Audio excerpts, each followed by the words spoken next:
Thank you for joining today, everybody. My name is Justin True. We'll be talking about OWASP Top 10 versus OWASP ASVS today. Kind of some of their similarities, their differences, how they overlap, really mainly their relevancy and their unique places and times in today's modern cybersecurity environment. So a little bit about Redleg and who we are. We are a cybersecurity firm based out of Chicago, Illinois. Been around since 2008. We are veteran-owned, and we service all areas of cybersecurity from advisory, doing tabletops, gap assessments, GDPR consultation to managed security services around ATD, firewalls, SIM softwares, and then over to our penetration side, where we do network assessments, web app assessments, all sorts of penetration testing. And on today's webinar, we're going to be hearing from Michael Smith, our Senior Manager of Technology, and Phil Grimes, our Director of Tradecraft Labs. Together, both of these guys have a number of years' experience working in cybersecurity, mostly around the penetration side. So I'm going to let Michael and Phil take it away and get us started. Hey everyone, how y'all doing today? Yes, that's really us. We have beards and we are that ugly, I swear. So today's agenda, we're going to talk a little bit about the OWASP Top 10, talk about the OWASP Testing Guide, how it's evolved from the testing guide into ASVS, and then how should a company internally test their applications.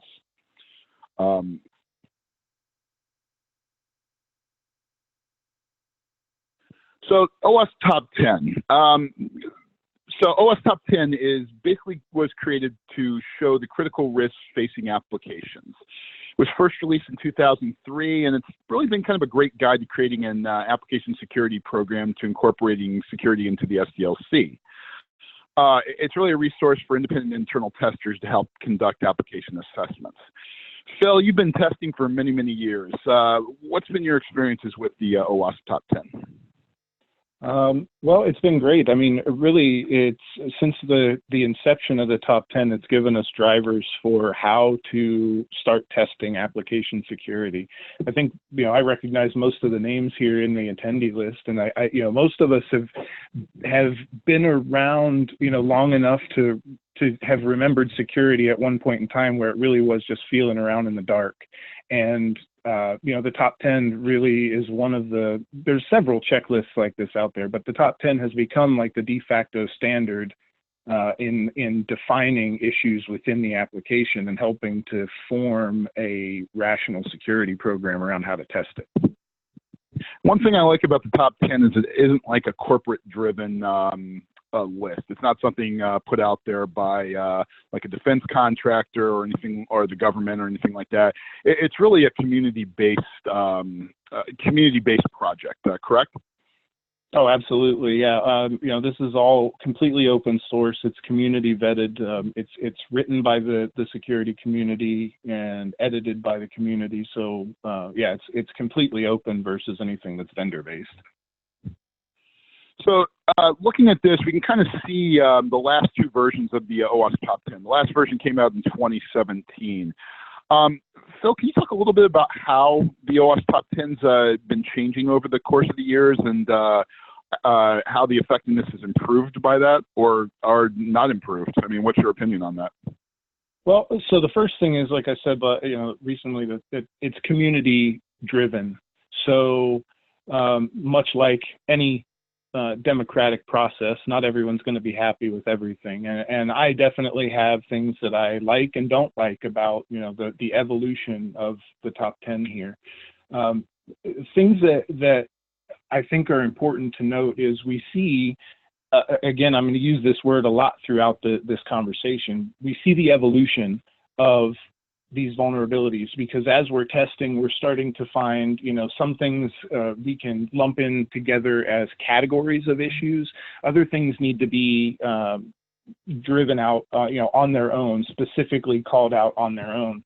A good example of this, if we look at an A1 for both of these charts, and then A8 and A7 left and right respectively. So we've got injection is a really broad category, but then we have these two specific issues here, cross-site request forgery and cross-site scripting, which are in themselves injection attacks. But due to the nature of the issues, the community felt that it was important that those hold their own category at the time, because there's a substantial risk associated with each. So it's neat to see again this evolution, and to be involved in a time in security when we're getting to see this stuff change, and to again help to build how we're looking at the security of these applications. How come do you know how come some of the items would be left off in 2017 from the 2013 list? For example, the cross-site request forgery and the unvalidated redirects and forwards. Is that just better development, or is there other factors at play there? Well, first of all, this is one of you kind of struck a nerve here. I take issue with a couple of things. The fact that cross-site request forgery got struck from this as its own entity in 2017, I feel was a really significant issue. We've seen there was an issue with Netgear, Netgear home router not too long ago, where we were able to see a simple asterisk, right, a wildcard injection, and we could drop all the firewall rules configured in the router, and we could do this from the internet. So to me and to most of the people that I know with application testing experience, CSRF is a big deal. And to just say, oh, well, we're going to go ahead and lump that back in with the injection stuff. But we see A7 there, cross-site scripting still has its place. And I mean, honestly, I really truly feel like there's more value in testing for cross-site request forgery versus cross-site scripting, but that's not necessarily the purpose of this talk, right? But those are kind of some of the things the changes that I disagree with personally.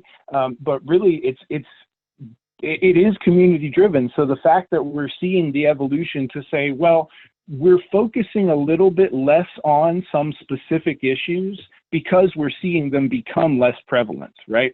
So what that tells me in my justification of my acceptance of this evolution we're seeing on this slide is that cross-site request forgery, the community is not downplaying that, yeah, that's still an issue, but what we're seeing is that that's less prevalent as a substantial risk than is cross-site scripting, for example.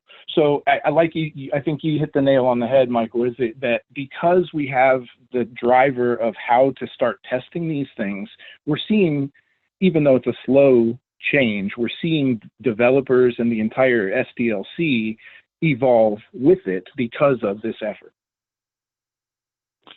Sounds good, and it sounds like we might have our next webinar here of testing CSRF versus testing cross-site scripting. I think it sounds like you can go for a good 45 minutes on that one.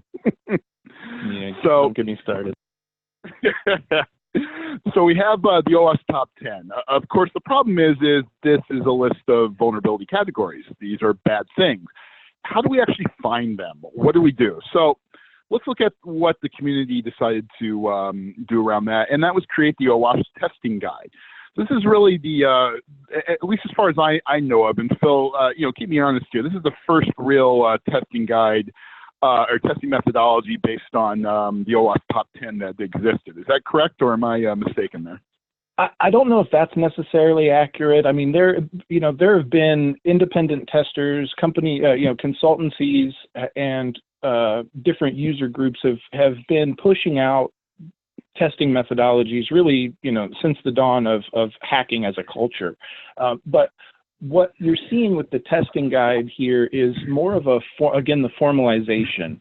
So rather than just, this is my opinion or my as Phil's opinion, or this is our as Redleg's opinion on how testing should be done, the community comes together and they vet this process and they create, okay, we've got these categories, so now we're going to start putting some theory behind how do you test for those things. But not only that, the testing guide kind of offers developers and application owners some insight into what the bad guys are looking for, and it drives what the pen testers are looking for during the assessment. So basically the application security version of either pen testing execution standard or open source security testing methodology manuals. Well, so you're getting a little ahead of us here, close, but no, because this is, I mean, although there is some high level theory here involved in what the testing guide lays out, it's still very specific into how do you test for cross-site scripting. It explains really well what cross-site scripting is. They give you some rudimentary examples of cross-site scripting, but injection attacks it can be very complex. So that's just a very rudimentary example to kind of show how to test for these things, but it's really just a baseline for looking for those specific vulnerabilities in an application. All right, learned something new today. So the OWASP testing guide helps encourage people to measure the security throughout the entire development process. So the goal isn't just to measure the security at the end, it's to look at it throughout the entire software development lifecycle. Really kind of helps relate the cost of insecure software to the impact it has on the business. So as those of us know that have worked in this industry, hey, we can scream and yell and everything, and yell and say, hey, we need this, this, this, and this. Unfortunately, if we can't make a correlation between the costs and the business objectives along with the technology risks, we're not going to get that money to do what we need to do, and we're not going to get that buy-in from senior management to do what we need to do. So being able to help relate the cost of insecure software and the impact it has on the business is absolutely critical in order to be able to help overall get funding for security. And then just helps us allow the development of appropriate business processes. So let's take a look at the OWASP testing guide. So Phil, the OWASP testing guide, now this isn't readily used much anymore. Why is that? What happened that would led this to lead to, which is our next methodology that we're going to look at after this one? Well, so again, I'm not sure that it's not used so much. In fact, if I'm not mistaken, I believe there's a version 5 of the testing guide that's in the works. But these categories that you're seeing here align very closely with that OWASP top 10. And you're seeing in each of these categories, again, there's going to be an explanation of what the issue is, what the vulnerability is, why there's a risk associated with it. It's going to show an example of the code that makes up this issue. And then it's also going to show how it can be tested for in an application that's live. So in each category of the testing guide that we see here, you're going to basically get a full understanding of how this is a vulnerability or why, how to prevent it from being introduced into the environment during design and build phases, and then how it can be tested for at execution once the applications are actually live. All right. Given that this is tied more to the OWASP top 10, does it leave it a little vulnerable to missing issues that may not fall within the top 10, stuff that are even within those categories? So more like fuzzing type activities, or even just categories that just may not be as prevalent? Yeah, there is that. So again, the top 10 is a good guideline, right? It gives a good outline for the most significant issues that we typically see within applications. But there are some things that don't necessarily get tested in just using the OWASP top 10. I mean, some of the things that I've seen typically get overlooked for are things like file upload, local file inclusion attacks, things of that nature that sometimes get overlooked because there isn't necessarily a good flow to how the testing guide works or to the top 10. It's kind of like, okay, I have this application in front of me. I see an input box. Okay, I'm going to go ahead and fuzz that for SQL injection. I'm going to go ahead and fuzz that for cross-site request forgery or cross-site scripting. But we may not necessarily take into account, well, there's an upload function on this page as well. So let's go ahead and see, can I manipulate what files are actually allowed to be uploaded there? So, there certainly are weaknesses in every methodology, no doubt. But the general idea is to make sure that you get as good a coverage as you can with what you're looking at through the testing guide. So it's almost like not quite 80-20, but somewhere to an 80-20 type rule covering on that using the OWASP testing guide. Essentially. Okay. All right. So the OWASP testing guide, we've heard some of the value or some of the benefits to it, some of the potential flaws to it. Let's look to see what the current one of the current kind of gold standard methodologies looks like. So the application security verification standard. So what can you tell me about how this evolved into the community versus the testing guide? So the testing guide provides devs with some insight into vulnerabilities, and it provides testers at all levels of the SDLC guidelines for testing. But the ASVS takes this a step further. So the ASVS really takes the application's risk profile into account. So it allows us to prioritize what we're looking for. It allows us to kind of start to have a workflow and metrics to determine, you know, how deep of testing do we need to go into, what will be the requirements for the testing. And here we start to see that development of a more P-test-like standard. So the ideal is for the ASVS to be used by, you know, by organizations who are publishing these applications. You know, application owners and developers are using them again to have a more thorough understanding of how to protect their applications up to the proper standard. And then it also allows those organizations, when they're looking for third-party testers, it gives them good requirements and expectations to hold those third parties accountable to.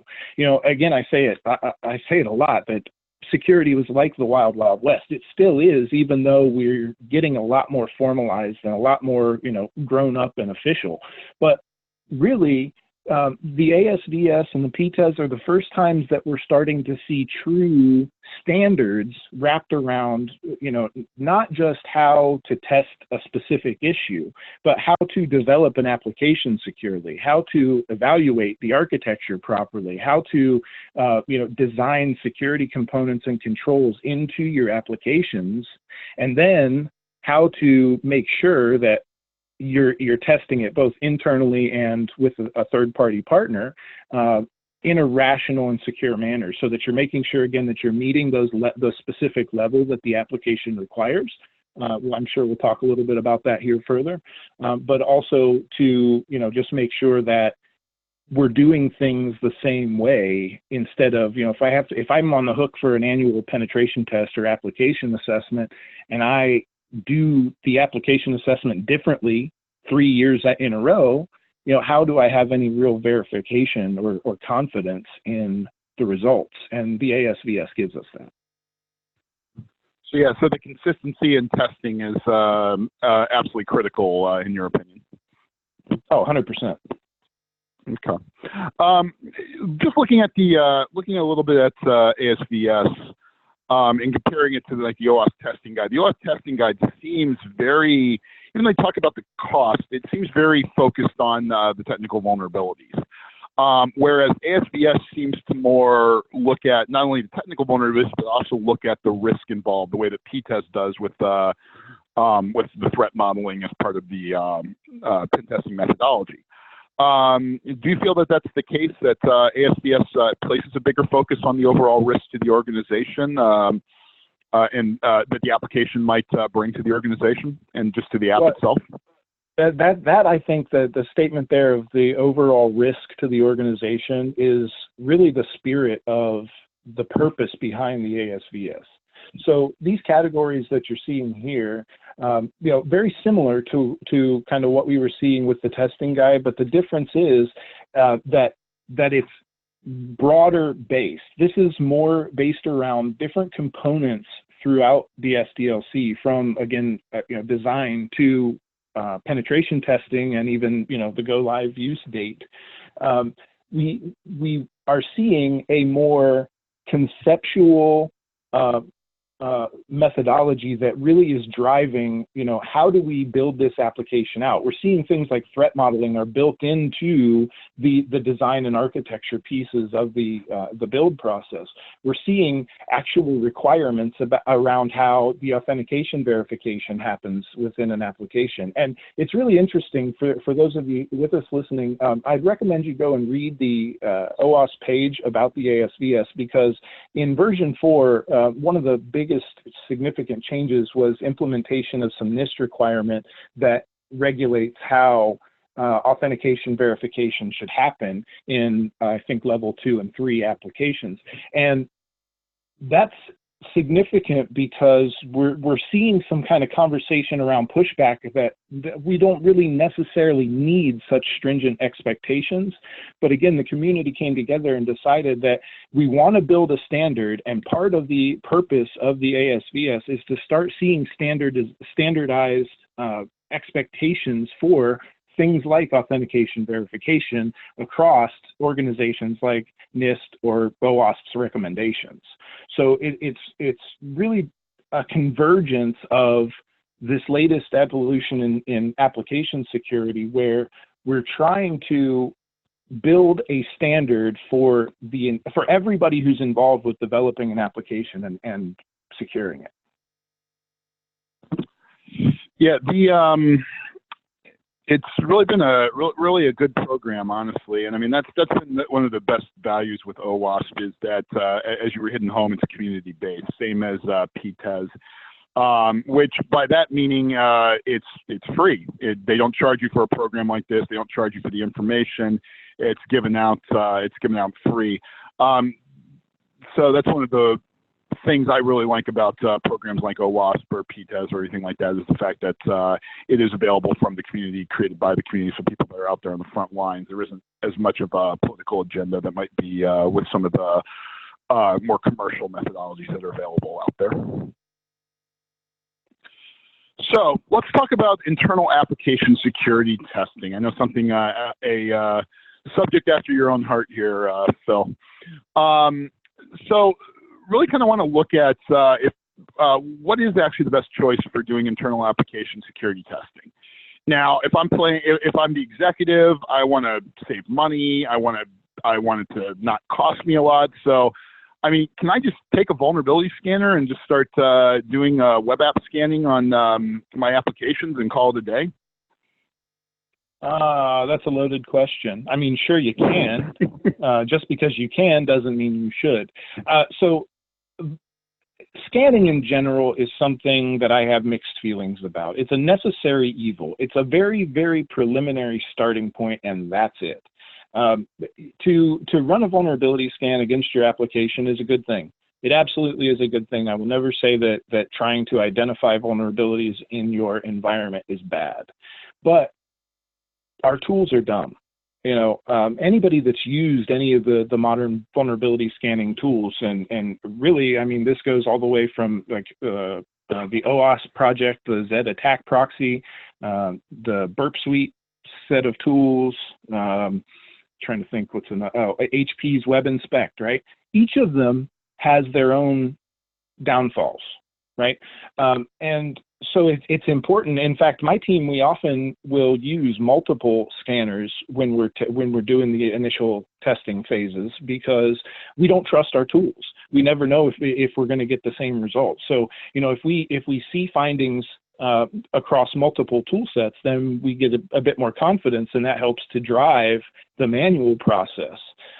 So yeah, I mean, you certainly can just throw a vulnerability scanner at your web application and be happy with it. But I definitely know of a few people here in our attendee list who I've had this conversation with, and that's really not the best way to go. So if vulnerability scanning on its own isn't the right choice, should we be looking at the OWASP testing guide, which seems a little bit, may not be as robust as ASVS, but seems a little bit simpler maybe to implement, thus might be overall cheaper? Or is ASVS the way to go? I mean,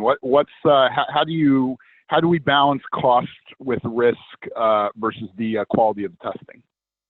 So these two in conjunction are really, if we are thinking in traditional security concepts, let's talk about, building a patch management process for an application. And that's where these first two bullet points, the vuln scanning and the testing guide, kind of come into play. Because the first thing you're going to do is scan your application. Yes, absolutely, scan it. Then you have to do something with that data. I'm going to pick on Burp Suite because it's one of my favorite tools, so I'll probably talk about that a lot as we discuss this stuff. But Burp Suite is really an awesome tool because it finds everything under the sun for the most part.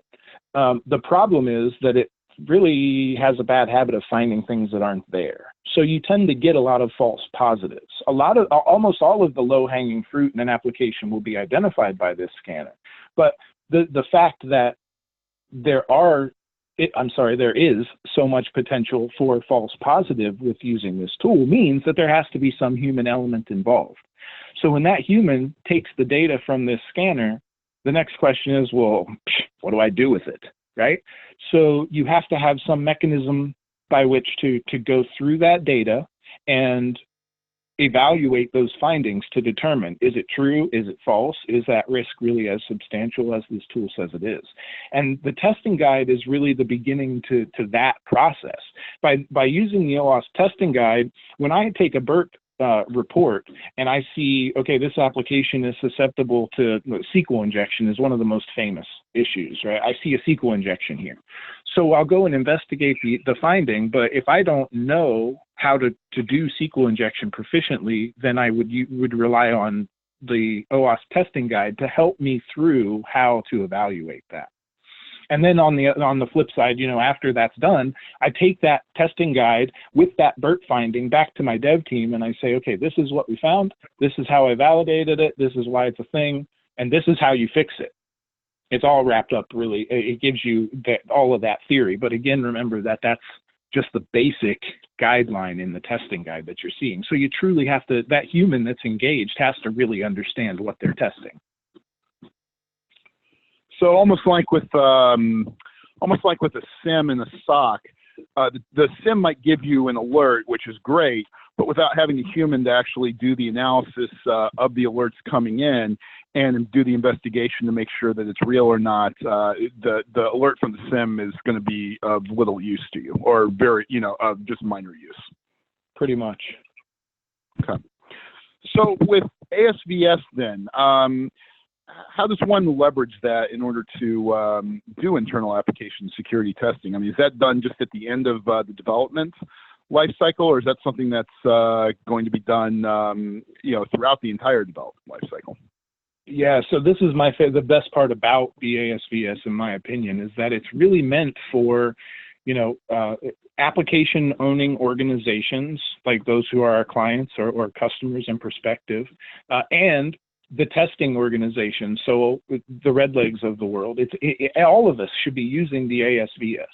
So, application owners and architects should be using it through the design phase. And then the developers should be using the ASVS to drive how they're actually writing that code.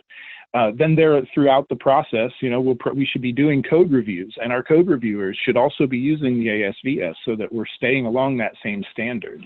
And then when the penetration testing time comes around, we do the same thing. I talked a lot about the levels, and I want to hit on this now. I think is a good spot for it, because the ASVS does really try to take into account the risk profile of the application. What do I mean when I say that? Well, we have this thing that's broken up into basically 3 levels of criticality. The level 1 is basically every application that touches the internet.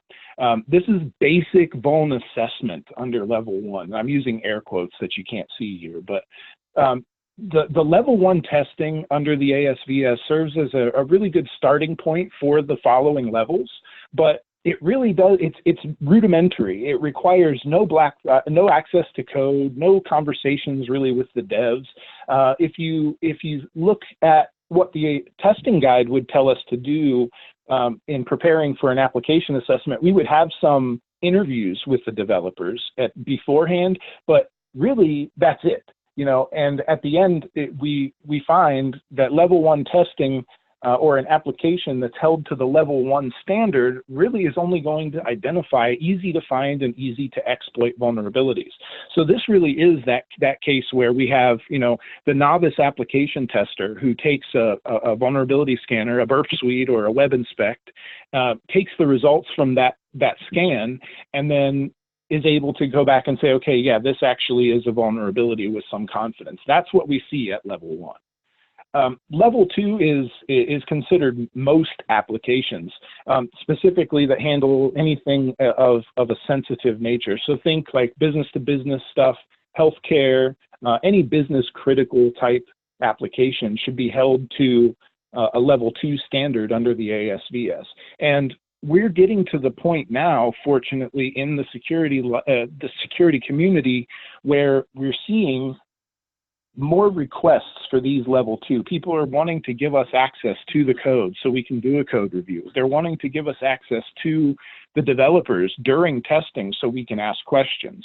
You know, this is important because in order to meet the level 2 standard under the ASVS, security controls have to be in place and effective to keep the application safe. So this is the level 2 is where we're really starting to see the average testing to be conducted. Now, then we have level 3. This is the high value, high assurance, high safety. Think military or health and safety, critical infrastructure, things like that. When we're talking level 3, failure equals direct impact to operation. And this requires more in-depth analysis for the architecture, in-depth code analysis and testing. This is where, you know, there should be a full partnership between the application owners, developers, and the testing teams, so that throughout every phase of testing, we can ask questions and coordinate the effort. The problems here, the biggest issue with this is by cordoning off these levels, we're almost exponentially seeing a cost increase. And that's because there is so much extra effort involved in the jump from level 1 to level 2, and then again from level 2 to level 3. Because there has to be, I mean, we're taking time to talk through code concepts, we're taking time to talk through likelihood of successful attack and things of that nature. So we get a lot of a pushback when we start talking about trying to implement and hold an application accountable at level 2, because it takes substantially more time than does that level 1 testing. And these are the things that, as we become increasingly reliant on our digital data, we really have to start changing the way we think about that stuff. Well, very well said. And yeah, that can be a lot. I'm sure almost every one of our attendees has faced that before, where they've had management push back and ask, why is it so expensive? You know, sometimes you got to pay the money to get good quality, unfortunately. Actually, would you go back that one slide for me, please? The bottom thought there, I wanted to touch on again, just briefly. Sorry about that. There we go. Yeah, so does it take the place of third-party testing? Yeah, we were going to talk about that. So what do you think? Well, the short answer is no. The fact of the matter is that saying that I am in IT, or saying I'm in information security, is like saying I'm a doctor. Right? Does that mean, are you a GP? Are you a heart surgeon? Are you a cardiovascular specialist? You know, do you work with feet? There is so much happening in InfoSec, in IT, that it's impossible for us to be specialists at everything. And the problem is that the bad guys only have to be right one time in order for it to be a substantial loss to an organization. So do you really want to trust your heart palpitations to a general practitioner? I mean, I am all for, I firmly stand on as an advocate for folks testing themselves internally. That has to happen. If you're not doing it, please start. If you need help, please let us help.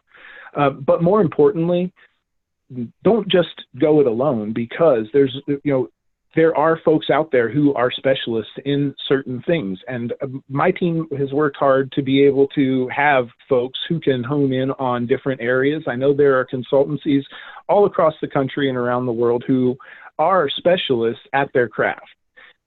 Recognize that and see the value in it. Because, again, the bad guys only have to be right that one time. And if you don't supplement your internal testing with third-party testing, and even the other side of that coin, if you don't supplement your third-party testing with internal testing, you're doing a disservice to the organization and to the security of the organization. So I highly recommend doing that introspective testing, and then also finding a partner that you can trust to help mature your security posture. Trust but verify, essentially. Every day. All right. So let's going to go to our final thoughts today. I think we've seen really the value of the OWASP Top 10, and then looking at how we can utilize both the OWASP testing guide and the not only the OWASP testing guide, but also the ASVS in order to do extremely thorough testing throughout the throughout the application lifecycle. So using the OWASP testing guide more and scanning more around patching, using ASVS as more of a guideline for the overall test, testing of the application in general internally, and then obviously the values of using third party. Phil, you have any additional thoughts you'd like to add to that? We've talked a lot about these three different components today, the top 10, the ASVS, and the testing guide. And it's important really that I leave you with the closing thought and the concept that each of these is relevant and has their own place in the process of doing security. But it's important to recognize the strengths, the weaknesses, and the limitations of each. So while they definitely have their good specific uses, remember that much like these three components, security is layered like an onion. You have to layer controls. You have to layer mechanisms of protection on top of each other in order to truly, reduce risk. And that's really what I was hoping to impart today. So thanks for listening. Cool. With that, we're going to head it back over to Justin and see if there's any questions from our audience. Justin? Yes, great. Thank you, Phil. Thank you, Michael. That was awesome. For the audience, there is a Q&A function on the Zoom. I should have mentioned that earlier. We do have one question, and all you have to do is hit that QA button and ask your question, and we'll filter them up through Phil and Michael. So our first question is, what can I do in my company to start testing my web apps? That's a great question, and I'm not trying to be snarky to say this, but the answer is really to just start. You can use open source tools. OWASP provides a very comprehensive scanning tool that we call it ZAP, the Z Attack Proxy. And this is comparable to these more premium tools like Burp Suite or like Web Inspect that you can use to scan your application and to get a good place to start. And you can use that in conjunction with the OWASP testing guide so that you can understand how those scanners are identifying issues and start to understand the process of manually testing. But really, it is just starting. By starting even with an open source tool, you're going to show some sort of value. You're going to be able to see some insight into the security posture of the target application. So that gives you the catalyst to start driving the initiative. Push that data upward and say, look, we obviously have an issue.